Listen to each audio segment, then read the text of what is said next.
Getting to $100,000 saved is the hardest, and getting to $1 million is the hardest. The real key to building a really big company is do whatever it takes to get to 100 million. Curtis Matsko, founder of Portland Leather Goods, the serial entrepreneur who built a $150 million plus DTC empire. We went 1 million, 2 million, 4 million, 8 million, 16, 32, 64. 1 million to 2, that was a year. And then we went to 4 million, and then we went to 8. There are principles, and then there's principles behind those, and then there's these truisms. You've got to be able to visualize where you're going and make these big change decisions. Any of those 5, if we'd went the other way, it would have busted our company, right? If I had went conservative on any of those, we would be the hardest working $2 million company out there, not a 200 million. Now that we're at that 100 million, 200 million, growing toward $1 billion, the world looks different. How do you build $1 billion brand in 2025? Today I have on the podcast Curtis Matsko, who is doing that, the founder at Portland Leather Goods. Curtis, welcome to the podcast. Jordan, as always, it is a pleasure to see you and see your smile. And what a build-up. Thank you so much. How do you build $1 billion thing in 2025? You have a head start in 2024. That's how you do it. Number one, that's one of the big ones, right? Like, think that people are going to re-listen to. I can see that. I can see that on the stats of like what people go back and re-listen to, especially on YouTube, right? Or rewatch. And I think that this is going to be one of those ones where if you can figure out what that looks like at the level that you're at, right? Yeah. There are places that you can reverse engineer. And I always, people oftentimes are like, no, you should just like listen to interviews of people that are at your stage or just beyond your stage. I'm like, bullshit. Yeah. No, you should be listening to, if you want to get in shape, you can listen to Jocko, right? You can listen to any of the psycho guys out there, because whatever you do, you're not going to get to their level, right? But wherever, if you're aiming for their level, you're going to get somewhere in that direction. So Curtis is one of those guys for me. Well, here's the thing. You know, they used to say the hardest, getting to $100,000 saved is the hardest, and getting to $1 million is the hardest. The real key to building a really big company is do whatever it takes to get to 100 million, right? Profitable. Mm. And then you can really start to build, because you just have advantages over other people that they just do not have, right? In order to do that, that's going to take years. That's totally going to take years. We doubled up, right? We went 1 million, 2 million, 4 million, 8 million, 16, 32, 64, right? Yeah. Let me slow those math down for everyone else. 1 million to 2, that was a year. And then we went to 4 million, and then we went to 8. And we always said we're going to double, and we always did, because we scrapped and made it happen. I think that is a great way to build your company. But now that we're at that 100 million, 200 million, growing toward $1 billion, the world looks different. When you have a big company, it's like I met you in person in San Diego at the Ecommerce Roundtable, right? That's right. And this really tall guy came in there, man. And I'm just like, that cannot be Jordan West. Jordan West is a much shorter man than this. And do I come off do I come off as like having like a short sort of personality? Is that the idea? Is it my camera angle? You know, like I'm a former basketball player and a semi-athlete. So I like to judge people on how tall I think they are and what position they would play. And you shocked me with your height. But we met, and I remember after that, I was having dinner with my CMO, McCoy Merkley. And he said, we're not going to learn anything from these folks.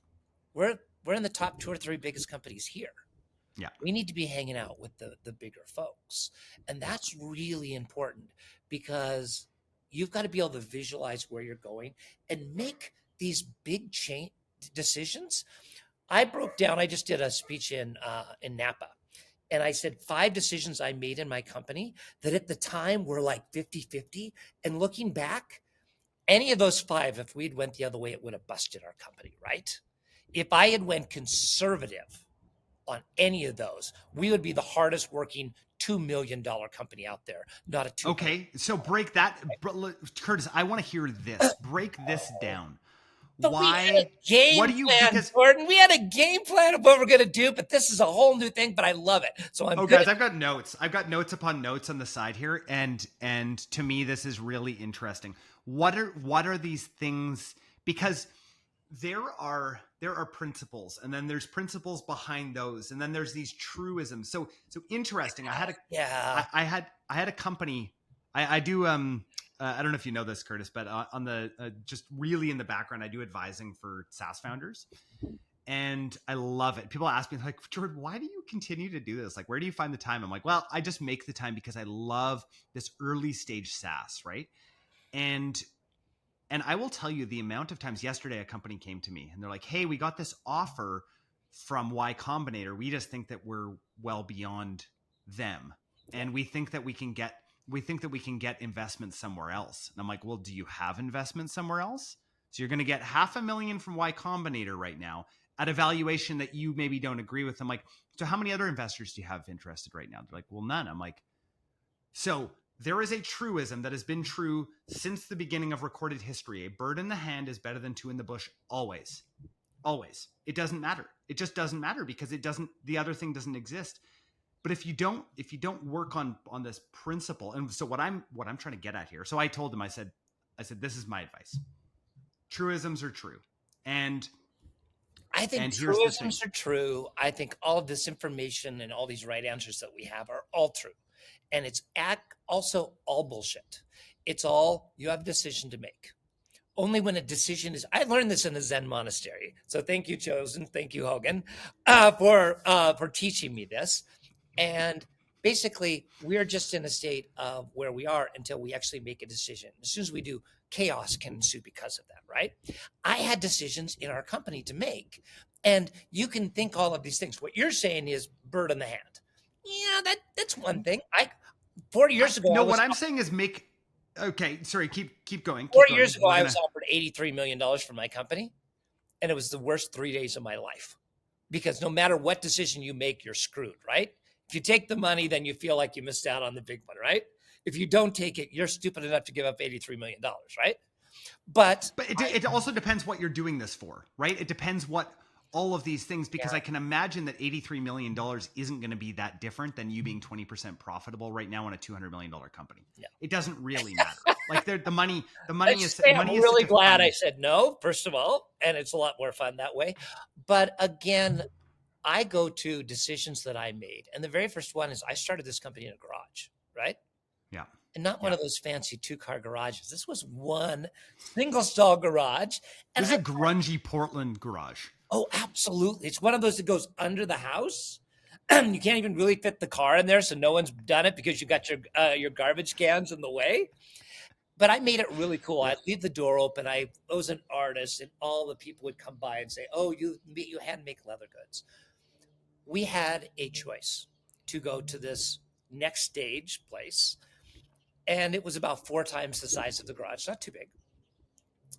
And all of a sudden, we were late for an event. And I saw on Craigslist that 1 minute before, someone had put up this new place. Yeah. It was way too big for us. It was a former pole dancing studio. It was purple, had mirrors on the walls. We drove over there, talked to the guy, and I thought, this is too much money. It's too big. We went for a drive up to Seattle, and I called him back. I said, I think we're going to take the bigger spot. And he said, Curtis, I believe in you. I've had 20 calls on this space since I met you. I believe this spot is meant for you. I wasn't going to rent it to anybody. I was waiting for you to call me back. This is destiny, right? And we moved in. There's 3 people in this big room. And we're like, what are we going to do? Well, we filled it. And then we knocked down a wall and we took off the one next to us and the next one. And then we went from 2,000 square foot. We bought the building, 24,000 square foot. Currently, my manufacturing in Mexico is 250,000 square feet. And I was well, that's a pretty big manufacturing setup. I was afraid of 2,000. But if we had went into a smaller room, Jordan, we would have grown to the extent that we could grow on there. I believe that. Does that make sense? Which is what you're talking about by being in certain, we talked about this at the beginning, right? Being in certain rooms and looking at certain people, right? Will only get you to their level. There's this leadership law, right? It's called the law of the lid.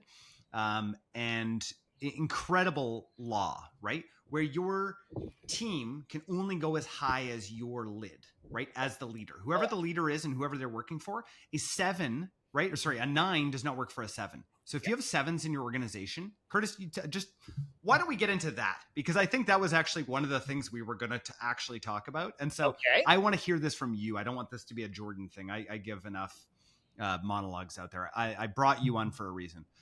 And that reason was for me to diss people and tell them they need to be better in this world. Is that what it is? Yes. Because they do. Because we all do. We all have been at that.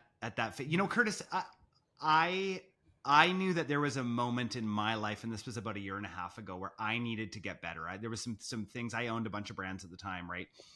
I was drinking a lot. And maybe not to the extent of where you had been, but I was coping in a lot of different ways, and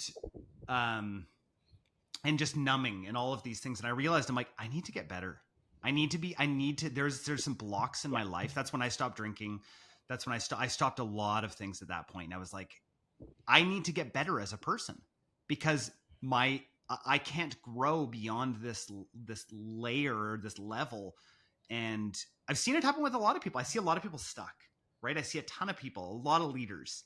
Well, congratulations you for stopping drinking because you wanted to be better. It took me blowing up the world 13 years ago today, by the way. Did you know that? Did you happen to know that? No, but today's also your other anniversary, which you should tell us about. That was a joke. My personal assistant, Marianne, it's 3 years since she started working for me. It's also D-Day, and 13 years ago today is when I stopped. So she thought I was going to do a big post about sobriety, and I did a big post about her, and she was very thrilled. I had a big party for her in Mexico. Like, she went in and balloons and a big video and a big party this morning. She was so thrilled. So I turned it to somebody else. Here's the thing. We put lids on ourselves, and we don't even know it. We have so many fucking limitations on ourselves. It's crazy. And we have to be around people who can bring that out of us to show that it's possible. Because right now, I have sat with 20 different companies in the last 30 days.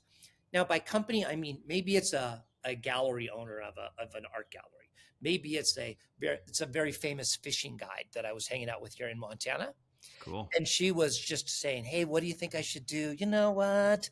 You know, the problem is if I do this personal branding, I just get too many people that want to come up and work with me. And I'm like, oh, then triple your prices.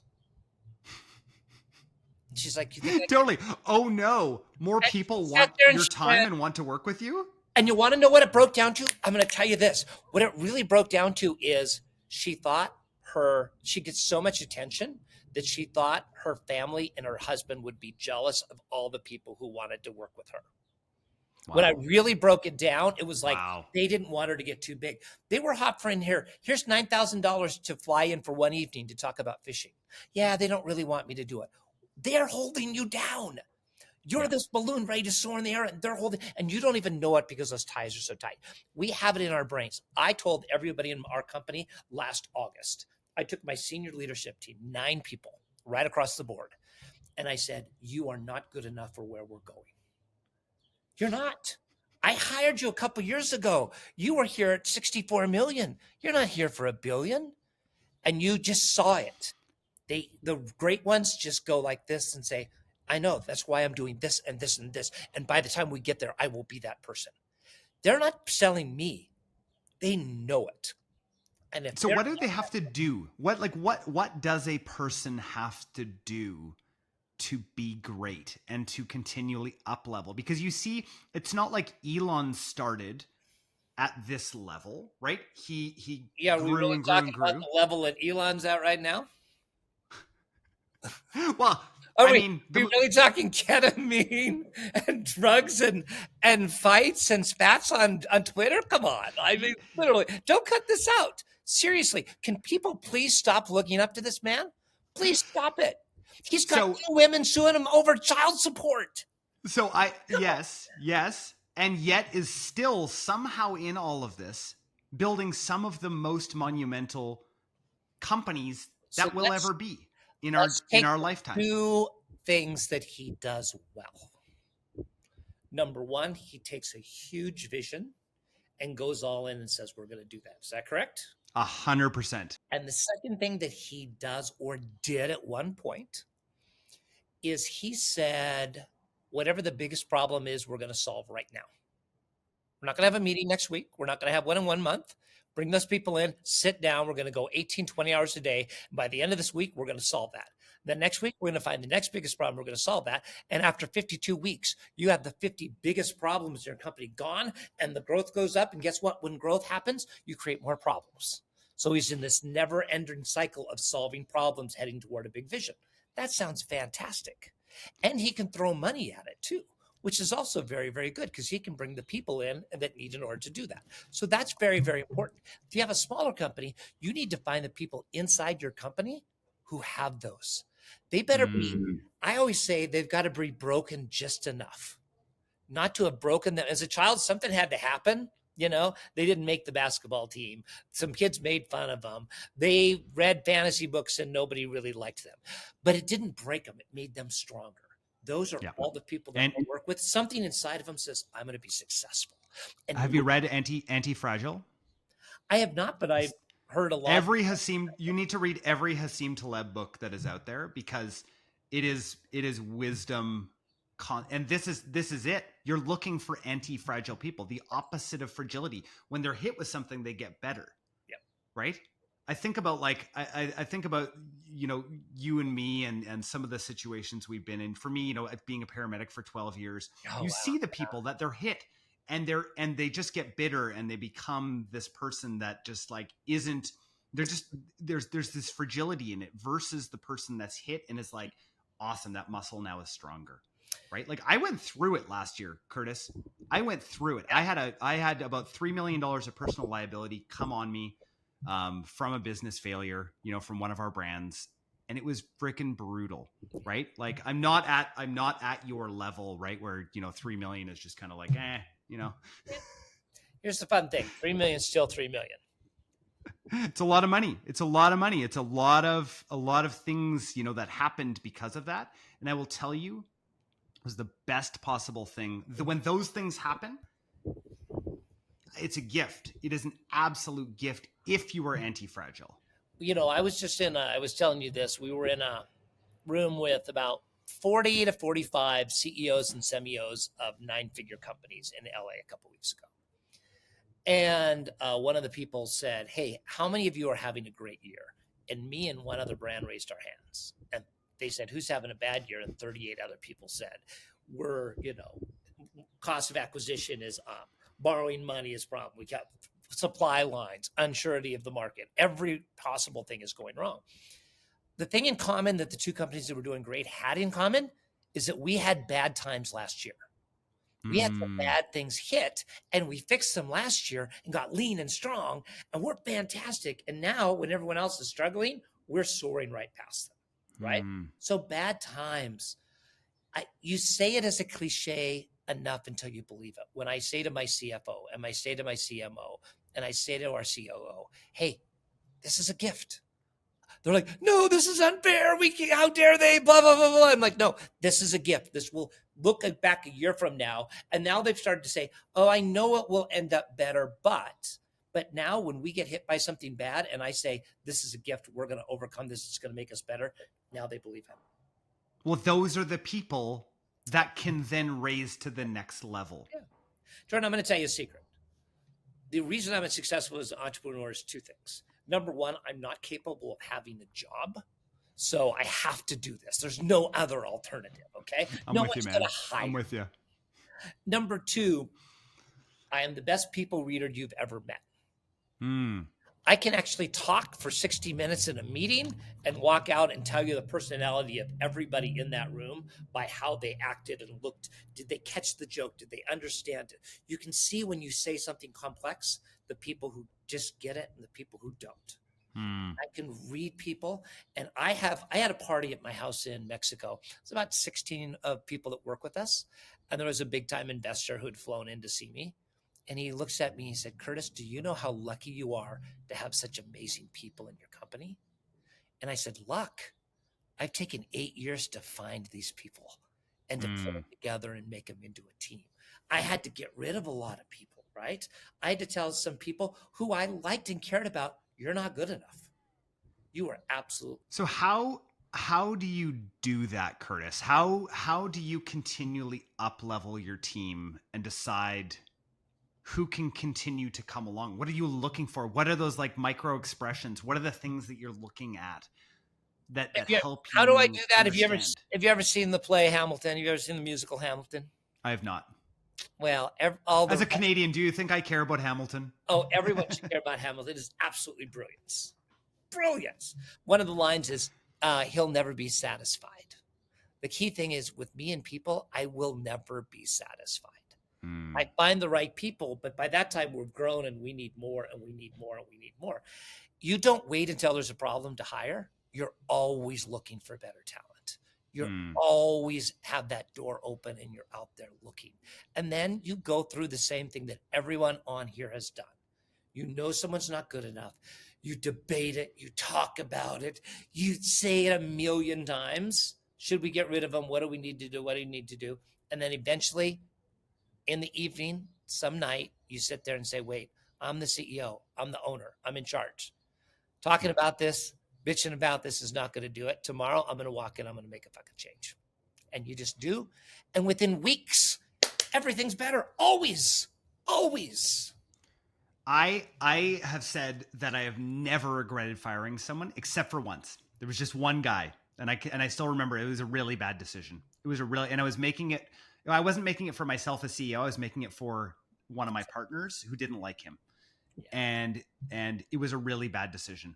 And you know what? He actually ended up getting a bunch of money from the company, and I'm so happy he did because I made a really poor decision. Every other time, it has been like, oh, I can sleep again. Yeah, that was There's the an best evolution decision. in thought that I went through that a lot of people go through. And the first thing is, well, I've got to fire this. It's best for the company. And then you evolve to pretending that you're firing somebody because it's better for them. Because if they're not working out here, it's just uncomfortable and wrong. And I should give them the opportunity to go someplace else. And the third level is if they're not working out in your company, they are better off someplace else. You are stealing their future from them by not letting them go someplace else. I believe that because probably 10 times in my life, I've been walking down the street in a city where somebody is walking toward me, somebody I fired from years before or something, right? In a different city. And they see me and I stand out, Jordan, so they know who the hell I am. And guess what? I'm always like, oh no. Every time they've come up to me, shook my hand or gave me a hug and say, hey, thank you so much. When you did that, every time they've ended up better off than when they were with me. Every single time, because they were in the wrong position. If they weren't in the wrong position, they would have been working out and they never would have fired them. We're doing them a favor by letting them go find who they really are in life and where they're going to fit. Always. Totally. And I think that this is one of the problems as a CEO and as a leader is that oftentimes you think you know best for them, right? And that you can somehow solve their problems. I remember a mentor of mine for years, Peter, he would always say, he's like, you're doing them such a disservice by keeping them around. Yes. Like like there's a certain person, he's like, you are emasculating them by not letting them. There's actually this great moment. I think you're going to understand this one, Curtis. He was talking about his son and how he has 7 kids and how his son came to him and said, it was his youngest. And his son came to him and said, hey dad, I don't have money for rent. I don't know what I'm going to do. And Peter, having lots of cash, is just like, well, what do I do? So he went to his mentor and he said, well, what's the worst thing that's going to happen to him? And his mentor said, well, he's going to sleep in his car. It's like, is that the worst thing? And I think about that often. And so Peter let him sleep in his car.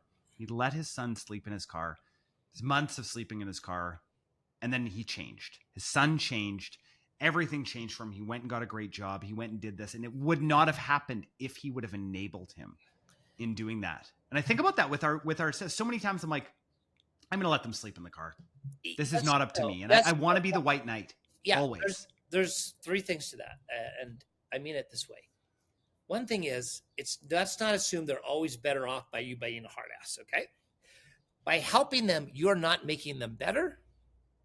They're going to have to get better in the future. But it's the only chance they have to get better by making them figure it out on their own. Does that make sense?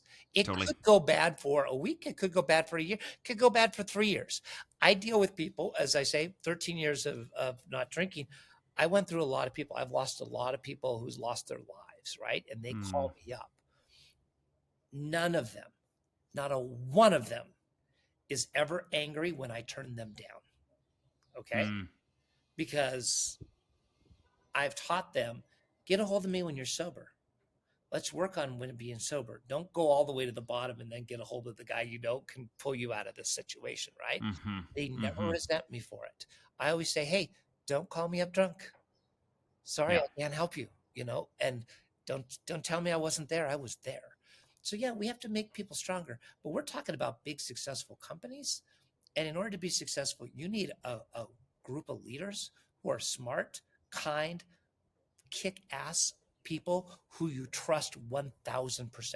1,000%. I will tell you this, with my money, if this was my money sitting on a table, I would trust all of my senior management with my money more than I trust me.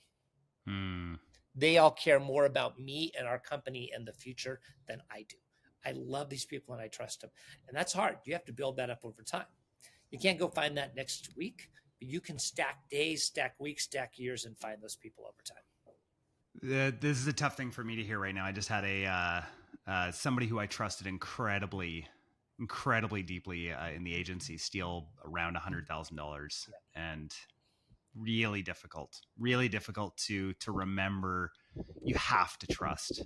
You have to trust. Curtis, let's talk about you as a founder. Why in the hell are you building a personal brand? You are doing so much right now. You're building a massive company. Why are you doing this? Because I think some people would look and be like, Curtis, you don't need to do this, right? You don't.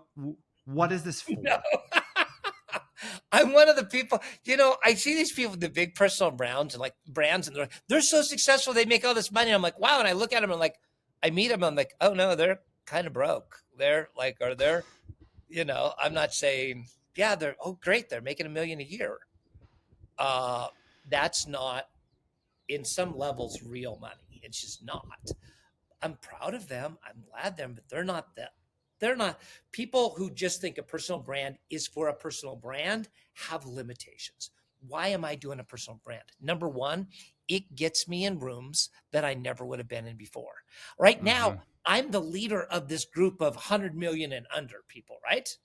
I don't want to be that. I want to be with the people who are at 500 and $1 million and $2 million. I was just on a call at 10 o'clock this morning with a bunch of people who are technology AI people for $1 and $2 and $5 billion companies.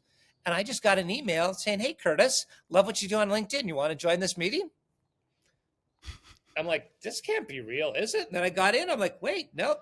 Those are the people. Yep. This is a real meeting. Thank you. Totally. That all of a sudden, I learned more about AI in a half hour today than I've learned in the last year.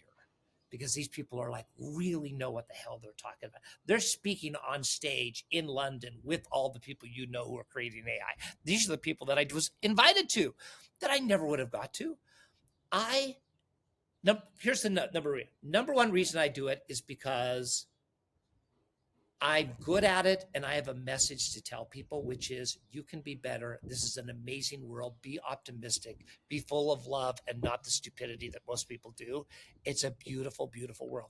I've been successful. I hear the voices of people out there saying the words, but I know they haven't done it. There's something in AA when you get somebody who's 28 years sober who calmly says, hey, this is what you do, that you trust. Somebody 1 year sober who's like, here's the secret to this. You're like, dude, I know you don't have what it takes, right? I have the ability to tell people you can do a little bit better. That's number one. Number two, we hire better employees because I've done personal branding. Everybody now in upper management, when we hire people, when they're in their second and third interview, they found me, they've watched my videos, and they come back and say, we want to work for Curtis. I had a woman take a $250,000 pay cut to come to work for me from her previous company, because she said, I want to work for Curtis. That's crazy. She's ahead of all of our retail. She's amazing. And I'm just like, Insane. that's crazy. Yeah. I had somebody who my people missed, who works in our accounting, and he's brilliant, amazing. I love the guy, just a great, great, great man. And my people didn't spot him. He was like number 4 on their list. I went through the top 3 and I'm like, I don't like any of these people. Like, they're like, well, we got this other guy. It was 2 weeks later. He had 4 job offers.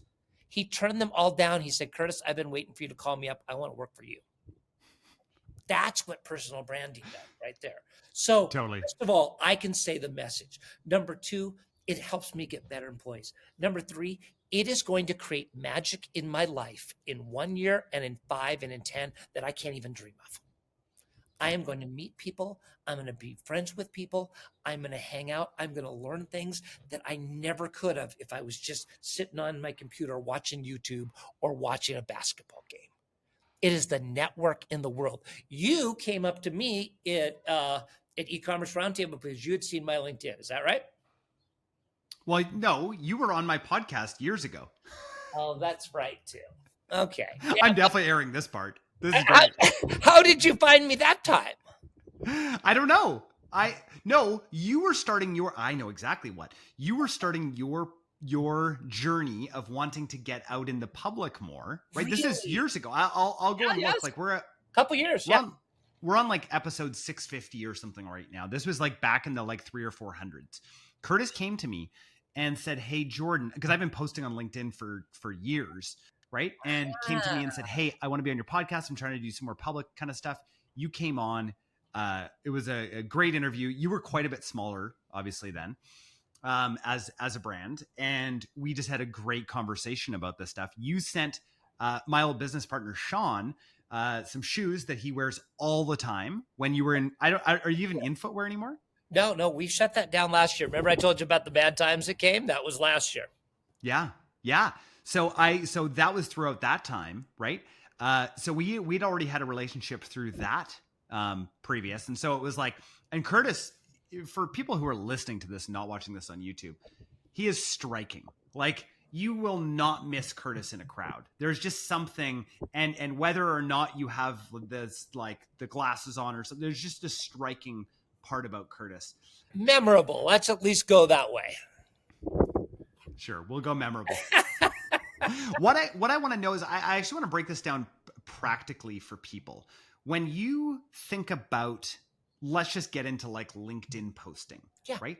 What is going through your brain when you're like, okay, I'm going to put this post out there? What are you trying to do? Okay, so the difference in me is I don't have this end vision goal and say, I'm going to put all of my posts towards this one thing. We know the famous people out there that have AI say, the CMO says this and the CFO, and they do the same post over and over every single day because they're trying to get you as a client for something, right? Yeah. I get up every morning, either look at a video we've made or a pic. I just go through my photos. I pull out a photo and says, what does that make me think of today? Because life as a CEO and a founder happens minute by minute, hour by hour. Yeah. If someone goes on a 2-week vacation, they come back and they say, what have I missed? Everything. 2 weeks in our company, you've missed everything. Like, I can't catch you up. I can tell you what I'm thinking right now. So I have coffee in the morning and I say, what does that picture remind me of? And what do I want to say? It's usually something I'm going to tell an employee. It's usually something that I'm going to say to a vendor or to my personal assistant, Mariana, or somebody. It's what I've been thinking about that minute, that day. That's it. Because your life is minute to minute. It is not one big thing that you always talk about again and again and again. It's a complex, beautiful, fluid life. Totally. So I have coffee, I write it, I put it out there, and I'm going to tell you, for the followers I have, I get such interaction and such people contacting me. And I'll tell you this, the things that I've told people about sobriety and addiction and you can make it, those are the ones that have changed lives. I get hundreds of messages, people saying, you know what? I literally went out and bought a bottle of booze and I was just staring at it. And I thought about you and I poured it out. Like that's powerful. Yeah. So I talk to people about what's going to make a decision, hire better people. I'm not just coming up with stupid ideas.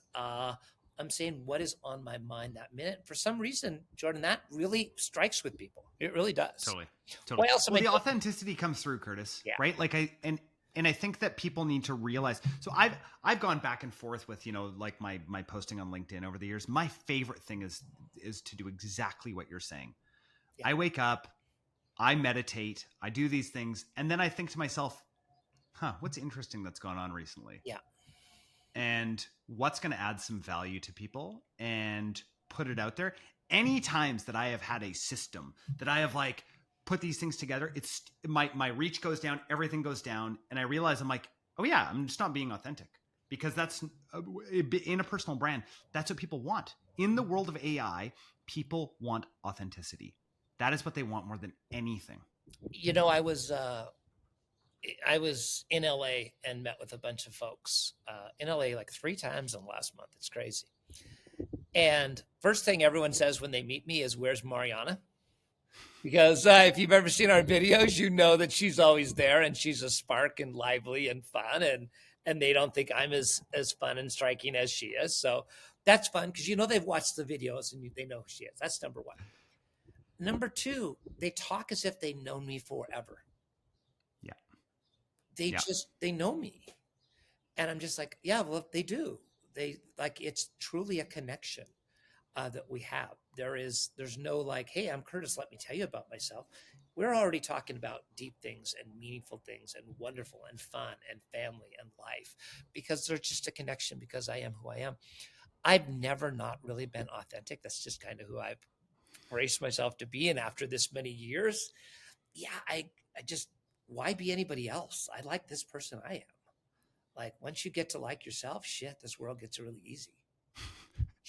It does, doesn't it? Yeah. Like I mean, that's one of the things I look for when I'm looking at like executives and I'm looking at like leadership teams. I'm like, if there's some, and what I think about with ego people is people that are self-conscious, right? When I see some self-consciousness, I'm like, oh, that's an ego issue. That's going to be really hard to do much with. That's fragility too, to me, right? Okay. Anytime there's fragility, it's like, there's a lot of, and we knew it from junior high, and now we just call it bro culture, of these guys who act bigger and tougher than they really are, because deep down they're broken. Yeah. Like really broken, right? And they're lashing out at the world.